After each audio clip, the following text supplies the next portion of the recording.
Ampuliriza omulungi, nkwaniriza mu katabo kaffe Zinunula Omunaku. Katono nnyo okukujjukiza we twakoma mu kitundu kyaffe ekyayita, nga Najja atudduukiridde era munnange amawulire ge yali aleese ku luno tegaali ga ssanyu. Era yali atubuulidde ku lukwe lw'okubeera nti waliwo abaali baagala okubeera nga batumiza omukka omusu. Kino baali bakikoledde ebbanga era enteekateeka nga nnyingi zaali zigwa. Naye ku mulundi guno eyali abakulembedde yabakuutira nnyo nnyo balabike nga tebamuyiwaayo ku mulundi ogwo. Nkwaniriza mu kitundu kyaffe ekyokubiri eky'essuula akataafe olukwe olwasooka. Najja bwe yamala ebyo n'atutegeeza nga bw'ateebase era nga bwe yakedde ennyo n'agenda abulirako Mirembe era nga naye bwe yamutegeezezza bw'akuumibwa ennyo nga taasobole kujja kutulabula nti ye Najja kwe kwewaayo ajja atulabule era nti Mirembe yamusalidde amagezi ag'okwebuzaabuza. Najja yatubuuza obanga twali tubuusabuusa mu bigambo bye, naye okutunula mu maaso ge kyali kimala bumaze okukakasa ng'ayogera bituufu, ng'amazigo galaba galengejjera ddala mu mmunyeze.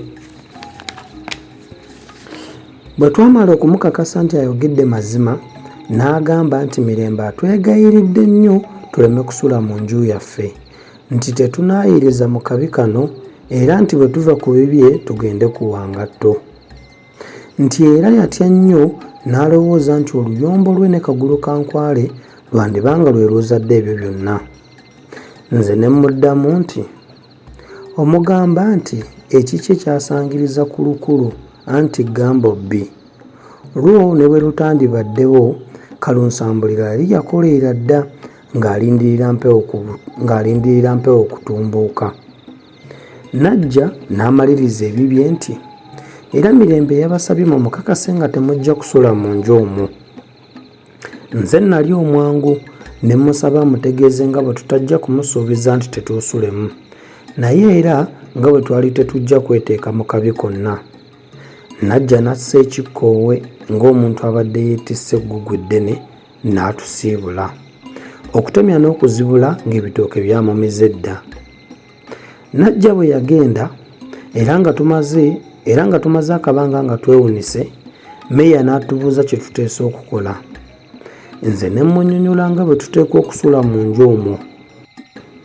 Bombi ye ne Mikolo ne bajjuukirira wamu nti ki kusula mu nju omwo ng'omulalo? Oyinza okussa omukono gwo mu kamwa k'empologoma ng'olaba?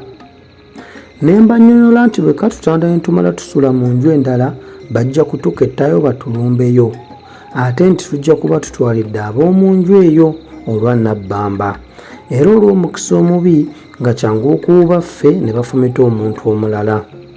Bwe namala okubannyonnyola entegeka gye nali ndowooza ey'okutuyamba ne bakkiriza, naye nno ng'enkalu zimaze kwenyolera nnyo ku kyo. Mu ttuntu wakati we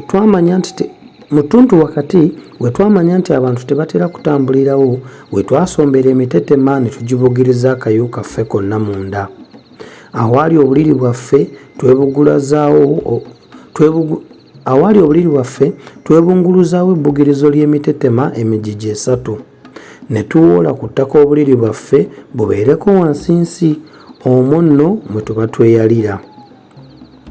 Naye bwe gwatuuka kwanaasulamu ne buggayagaya.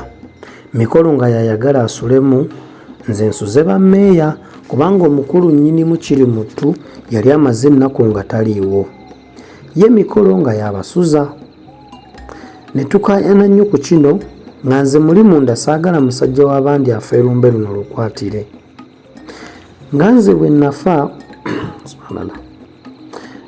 bwe nfa era nga nno kale kubanga yali ayagala Mirembe yenze so si Mikolo. Empaka bwe zaali ziremaganye ne nsaba Mikolo tugende ewa Muyodi atusalirewo. Tuba tusituka tuti nga ne Muyodi ono.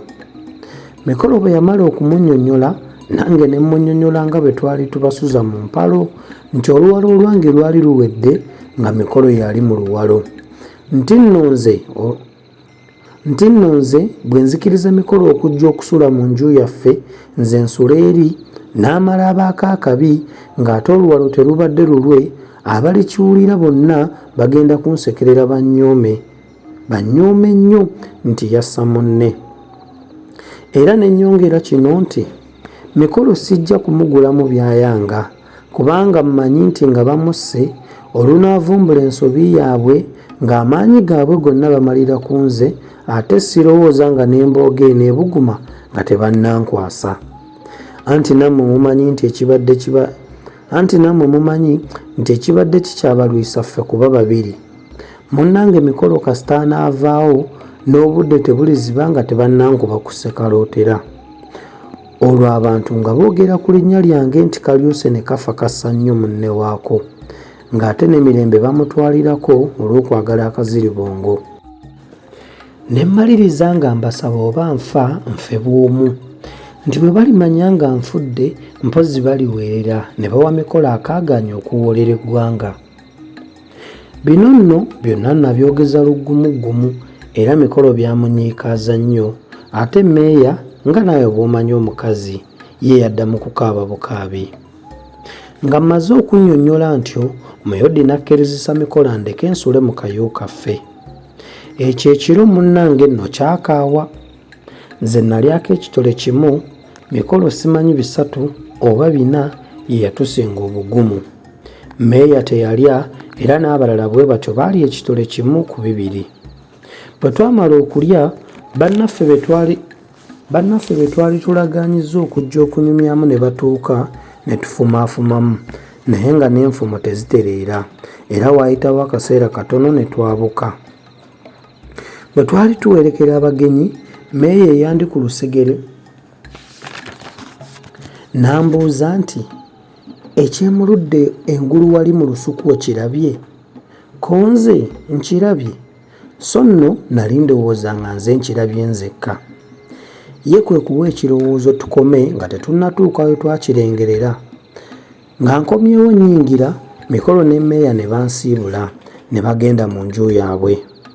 Olwayingira nga neesuula ku buliri bwange, naye akaseera akaddirira buli lwe nkajjukira neesisiwala. Natuuya n'emigigi gy'entuuyo ena nga gikala, ate nga n'akanyenyenkulu okungwako nga kamala bumaze okunkunkumula. Ompuliriza omulungi, nzikiriza tukomaawo olwakadde. Tujja kutandikira awo tumanye biki ebyaddirira. Akuume atakuumira mpeera.